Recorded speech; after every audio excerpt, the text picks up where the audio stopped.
नमस्कार दोस्तों, स्वागत करता हूं आप सभी का आपके अपने ही YouTube चैनल स्टडी डिलाइट पर। यूपी पुलिस कांस्टेबल 2023-24 के लिए जीके का प्रैक्टिस सेट चल रहा है और आज हम लोग देखेंगे प्रैक्टिस सेट नंबर 4 को। तो साथियों, अब तक हमने कुल 3 प्रैक्टिस सेट कंप्लीट करा दिए हैं, साथ ही साथ हमने प्रीवियस ईयर पेपर को भी सॉल्व करा दिया है। अगर आपने अभी तक नहीं देखा है तो आप चैनल के प्लेलिस्ट पे जाके देख सकते हैं। तो चलिए शुरुआत करते हैं आज के इस प्रैक्टिस सेट का। आज हम लोग जीके यानी कि सामान्य ज्ञान के प्रश्नों का प्रैक्टिस करेंगे। सभी प्रश्न परीक्षा के दृष्टिकोण से बेहद महत्वपूर्ण है और साथियों ऐसे ही प्रश्नों का हम प्रैक्टिस करेंगे जैसे कि परीक्षा में प्रश्न पूछे जाते हैं। पहला प्रश्न है कि बिरजू महाराज का संबंध किस शास्त्रीय नृत्य से है। तो नृत्य से संबंधित एक प्रश्न जरूर बनता है, तो आप लोग जरूर याद कर लीजिएगा साथियों। और पहला प्रश्न है बिरजू महाराज से संबंधित है, तो इस प्रश्न का सही जवाब है ऑप्शन नंबर बी, कत्थक। नाम याद रखिएगा, यह प्रश्न कई बार पूछा गया है। तो जो बिरजू महाराज हैं इनका जो संबंध है वो कत्थक शास्त्रीय नृत्य से है। इसके साथ ही साथ बिरजू महाराज, बिंदाजी महाराज, इन दोनों का संबंध कत्थक से है। अगला प्रश्न है भारत में किस राज्य में सर्वाधिक साक्षरता दर है। तो सर्वाधिक साक्षरता दर यानी कि जो पढ़ाई का दर है साथियों, साक्षरता का दर है वो सबसे ज्यादा केरल में है। सही जवाब होगा ऑप्शन नंबर ए। और कितना है तो 94%। याद रखिएगा 94% साक्षरता दर है केरल राज्य की। दूसरे नंबर पर अगर बात की जाए तो मिजोरम है 91.3%। तीसरे नंबर पर है त्रिपुरा 88.7%। तीनों याद रखिएगा, कभी कभी क्रम में पूछता है। तो पहले नंबर पर केरल, फिर है मिजोरम, फिर है त्रिपुरा राज्य। आगे है कि ब्रह्म समाज की स्थापना किसने की थी। तो मॉडर्न हिस्ट्री का प्रश्न है साथियों। तो ब्रह्म समाज की जो स्थापना की गई थी वो राजा राम मोहन राय द्वारा। किसके द्वारा? राजा राम मोहन राय ने ब्रह्म समाज की स्थापना की थी। राजा राम मोहन राय से एक प्रश्न पूछा जाता है साथियों, इनको राजा की उपाधि किसने दिया था। तो अकबर द्वितीय ने इन्हें राजा की उपाधि प्रदान की थी और ब्रह्म समाज के संस्थापक राजा राम मोहन राय ही है। अगला प्रश्न है साथियों, उत्तर प्रदेश राज्य में कौन सा जनपद तेल रिफाइनरीज के लिए प्रसिद्ध है। तो यूपी स्पेशल का प्रश्न है, सही जवाब है मथुरा, ऑप्शन नंबर डी। और याद रखिएगा जब भी पूछा जाएगा तेल रिफाइनरीज के लिए प्रसिद्ध कौन सी जगह है तो आप बताएंगे मथुरा है। नेक्स्ट है कि मुद्रा का क्या तात्पर्य है। तो मुद्रा से आप क्या समझते हैं साथियों। तो मुद्रा यानी जिसे करेंसी कहते हैं, इसका तात्पर्य है मूल्य का मापक। तो कोई भी वस्तु अगर आप खरीदने जाते हैं तो कैसे खरीदते हैं। जैसे आप दुकान पे जाएंगे, कोई वस्तु खरीदेंगे तो उसके लिए क्या देंगे, मुद्रा ही तो देंगे ना, रुपया देंगे, पैसा देंगे। तो ये है क्या कि वस्तु का जो है मापक है, यानी कि उसके मूल्य का मापक है। कितने रुपए का है उतना रुपया आप देकर आएंगे, तो इसी का अर्थ है मुद्रा। सही जवाब होगा ऑप्शन नंबर ए। यह मूल्य का मापन करता है कि उसकी कीमत क्या है। नेक्स्ट है अगला प्रश्न साथियों, करंट अफेयर्स का है। तो तत्कालीन करंट अफेयर्स का है, तो हम लोग करंट अफेयर्स के लिए अलग से जो वीडियो अपलोड करेंगे उसमें देखेंगे।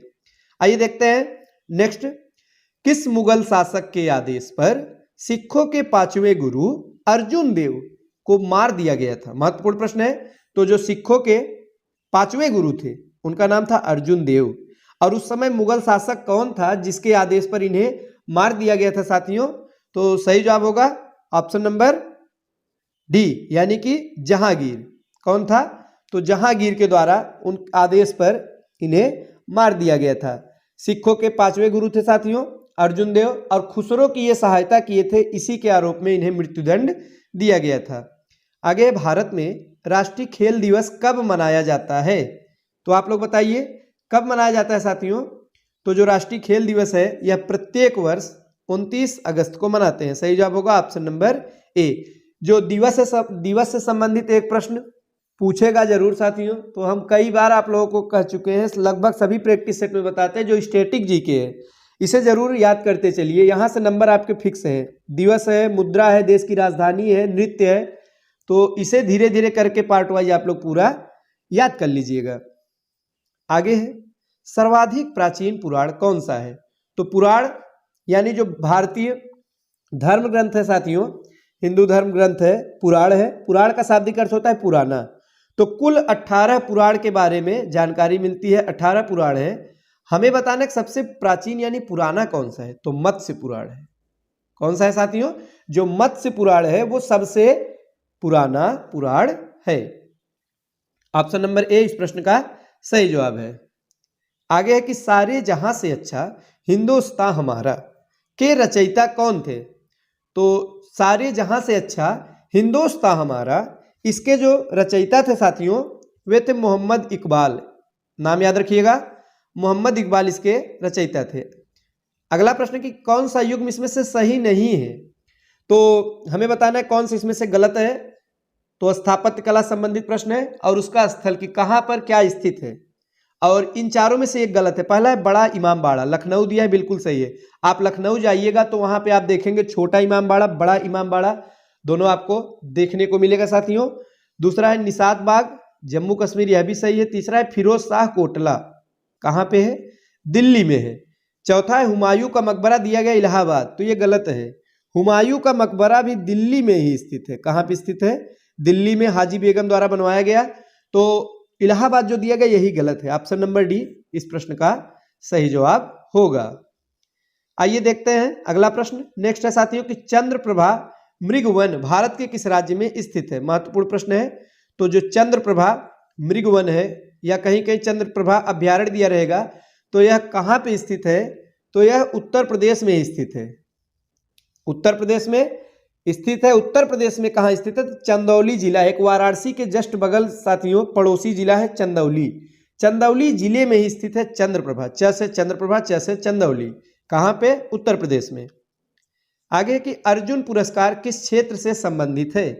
तो अर्जुन पुरस्कार यह खेलकूद से संबंधित है। सही जवाब होगा ऑप्शन नंबर डी। अगला प्रश्न कि भारत में भारत कोकिला के नाम से किसे जाना जाता है? तो नाइटिंगेल ऑफ इंडिया यानी भारत कोकिला के नाम से किसे जानते हैं साथियों? सही जवाब होगा option number C, Sarojini Naidu को। किसे जाना जाता है? सरोजनी नायडू। वहीं अगर स्वर कोकिला के बारे में पूछा जाएगा तो लता मंगेशकर जी को स्वर कोकिला कहते हैं, और लौह महिला आयरन लेडी तो इंदिरा गांधी को। सभी के बारे में आप जानते रहिएगा। अगला प्रश्न है साथियों कि भारत के प्रथम उपराष्ट्रपति कौन थे? तो कौन थे साथियों? सही जवाब होगा ऑप्शन नंबर बी, तो एस राधाकृष्णन, सर्वपल्ली राधाकृष्णन भारत के पहले उपराष्ट्रपति थे। अगला प्रश्न है कि भारत के राष्ट्रपति अपना त्याग पत्र किसको संबोधित करते हैं? अगर राष्ट्रपति अपना त्याग पत्र देंगे तो किसे देंगे साथियों? किसे संबोधित करेंगे? उपराष्ट्रपति को। सही जवाब होगा ऑप्शन नंबर सी, उपराष्ट्रपति। अनुच्छेद 56(2) में कहा गया है कि भारत का राष्ट्रपति अपना त्याग पत्र उपराष्ट्रपति को देता है। वहीं अगर राष्ट्रपति के कार्यकाल की बात की जाए तो 5 वर्ष का कार्यकाल है, और राष्ट्रपति को हटाने के लिए एक प्रक्रिया है साथियों, उसका नाम है महाभियोग। क्या नाम है? महाभियोग।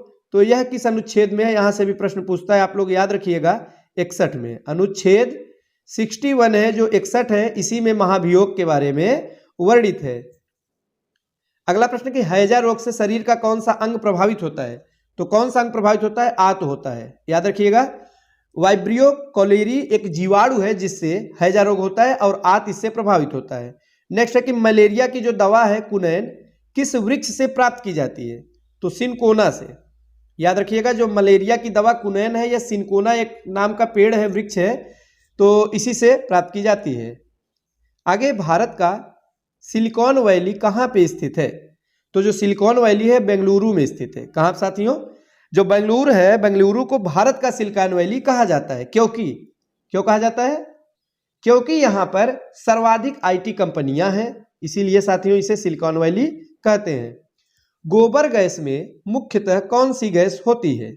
तो कौन सी गैस होती है? मीथेन होता है साथियों। सही जवाब होगा ऑप्शन नंबर ए। गोबर गैस में मुख्यतः मीथेन होता है जो कि लगभग 75% पाई जाती है। आगे एक राज्यसभा सदस्यता के लिए न्यूनतम आयु कितनी है? तो जो राज्यसभा की सदस्य बनने की न्यूनतम यानी कम से कम निर्धारित आयु है साथियों वो है 30 वर्ष। कितना है? 30 वर्ष। सही जवाब होगा ऑप्शन नंबर बी। अनुच्छेद 84 के तहत कोई भी व्यक्ति राज्यसभा सदस्य बनने की योग्यता रखता है जो भारत का नागरिक हो, जिसकी आयु कम से कम 30 साल हो, और क्या है साथियों कि कोई अन्य ऐसी योग्यता हो जो संसद द्वारा मांगी गई हो। तो याद रखिएगा, और एक पंजीकृत मतदाता भी होना चाहिए। चलिए अब हम बढ़ते हैं अगले प्रश्न की तरफ, और हमारा जो अगला प्रश्न है साथियों वो है कि कैलकुलेटर किस प्रकार की कंप्यूटर कार्य पद्धति पर कार्य करता है। तो प्रश्न संख्या 25 है, कंप्यूटर संबंधित प्रश्न है। सही जवाब है option number C, digital computer. Digital computer. Next है कि वह ताप जिस पर कोई ठोस वस्तु अपनी ठोस अवस्था से द्रव अवस्था में परिवर्तित हो उसे क्या कहते हैं? उसे कहते हैं गलनांक। गलनांक वह ताप है जिस पर कोई भी ठोस वस्तु है, जैसे बर्फ ही है, तो एक जब वो गलने लगती है जिस ताप पर, तो वही गलनांक है। तो क्या होता है कि ठोस वस्तु द्रव अवस्था में परिवर्तित हो जाती है। आगे के निम्न में से क्या कार्बोहाइड्रेट के स्रोत नहीं है? क्या प्रश्न साथियों कि क्या कार्बोहाइड्रेट के स्रोत नहीं है, किसमें नहीं पाया जाता? सही जवाब होगा ऑप्शन नंबर डी, मुर्गा। क्या हो जाएगा? ऑप्शन नंबर डी साथियों। रासायनिक रूप से कार्बोहाइड्रेट्स जो है यह पॉलीहाइड्रोक्सी कीटोन होते हैं, और साथियों इसके जो स्रोत है वो आलू है, केला है, फल में जैसे आम हो गया, अनाज में गेहूं चावल है, और शहद गन्ना चुकंदर है। मुर्गा जो है ये कार्बोहाइड्रेट का स्रोत नहीं है। आगे एक उत्तर प्रदेश में लखनऊ मेट्रो के प्रथम चरण में कहां से कहां तक मेट्रो का चलना प्रस्तावित है? तो उस समय का करंट अफेयर्स का प्रश्न है। इसे छोड़ते हुए हम अगला प्रश्न देखेंगे जो कि साइंस का है कि कितने माप से अधिक ध्वनि को शोर का नाम दिया गया है? तो साथियों सही जवाब क्या होगा? 80 डेसिबल। 80 डीबी यानी 80 डेसिबल। सही जवाब है ऑप्शन नंबर ए। कंपन करने वाली प्रत्येक जो वस्तु है वो ध्वनि उत्पन्न करती है, ध्वनि यानी आवाज। और ध्वनि की तीव्रता जब ज्यादा अधिक हो जाए तो कानों को खराब लगता है, अप्रिय लगता है साथियों। और इस जो तीव्र ध्वनि है साथियों, इसे क्या कहते हैं? इसी को शोर कहा जाता है, और इसका मापक इकाई है डेसिबल। 80 डेसिबल के अधिक जो है उसके शोर का नाम दिया गया है। अगला प्रश्न, एक कंप्यूटर में स्टोरेज माध्यम की क्षमता की इकाई क्या होती है? सही जवाब होगा ऑप्शन नंबर ए, बाइट होती है। क्या होती है? बाइट होती है। एक बाइट बराबर 8 बिट होता है साथियों, और एक केबी में कितने बाइट होते हैं? 1024। नेक्स्ट है कि अंतरराष्ट्रीय महिला दिवस कब मनाया जाता है? हमने आपसे कहा था स्टैटिक जीके के अंतर्गत दिवस वगैरह आप पूरा का पूरा याद कर लीजिए साथियों, एक नंबर फिक्स है, यहां से मिलेगा। 2 प्रश्न आपको देखने को मिल गया। तो अंतरराष्ट्रीय महिला दिवस के बारे में पूछा गया 8 मार्च को, याद रखिएगा। एक एक मंथ का लेकर अगर आप याद करना शुरू करेंगे पार्ट वाइज, तो भी 10 से 15 दिन में पूरा अच्छे से आप याद कर ले जाएंगे, और रिवीजन भी हो जाएगा। तो 8 मार्च को प्रत्येक वर्ष अंतरराष्ट्रीय महिला दिवस के रूप में मनाते हैं। भारत में किसी राज्य की प्रथम महिला मुख्यमंत्री कौन बनी थी? तो श्रीमती सुचेता कृपलानी बनी थी, और सही जवाब है ऑप्शन नंबर सी, भारत की पहली महिला मुख्यमंत्री थी। और किस प्रदेश की थी? तो उत्तर प्रदेश की थी। आगे एक उत्तर प्रदेश राज्य का भारत में क्षेत्रफल की दृष्टि से कौन सा स्थान है? तो चौथा स्थान है साथियों। कौन सा स्थान है? चौथा। निम्न में से किस व्यक्ति को सर्वप्रथम भारत रत्न पुरस्कार दिया गया था? तो चक्रवर्ती राजगोपालाचारी को। सबसे पहले भारत का सर्वोच्च नागरिक सम्मान है भारत रत्न, और गणतंत्र दिवस के अवसर पर दिया जाता है। यह देश का सबसे बड़ा पुरस्कार है साथियों। शुरुआत की गई थी 1954 ईस्वी में, और भारतीय राजनीति के चाणक्य कहे जाने वाले राजगोपालाचारी को सबसे पहले यह पुरस्कार प्रदान किया गया था। तो याद रखिएगा किसे? राजगोपालाचारी को। आइए हम देखते हैं अगला प्रश्न, भारत में नदी पर बना सबसे लंबा पुल कौन सा है साथियों? उस समय का प्रश्न है। तो सही जवाब होगा option number D, Mahatma Gandhi सेतु गंगा नदी पर। तो विकल्प के अनुसार ऑप्शन नंबर डी सही जवाब हो जाएगा। 37वां है, किसी क्षेत्र की औसत जलवायु को जानने के लिए निम्न में से किसका योगदान नहीं होता है? तो वृक्षों की संख्या का। किसका साथियों? वृक्षों की संख्या। हमारा आज का अंतिम प्रश्न है यूपी स्पेशल का कि उत्तर प्रदेश वन निगम कब स्थापित किया गया था? तो कब किया गया साथियों? 25 नवंबर 1974 को। याद रखिएगा 25 नवंबर 1974 वन निगम अधिनियम है, इसके तहत उत्तर प्रदेश वन निगम की स्थापना हुई थी। तो ये थे सामान्य ज्ञान यानी जीके के महत्वपूर्ण प्रश्न। वीडियो अच्छा लगा हो तो लाइक करिएगा साथियों, और मिलते हैं हम अगले वीडियो में। तब तक के लिए नमस्कार।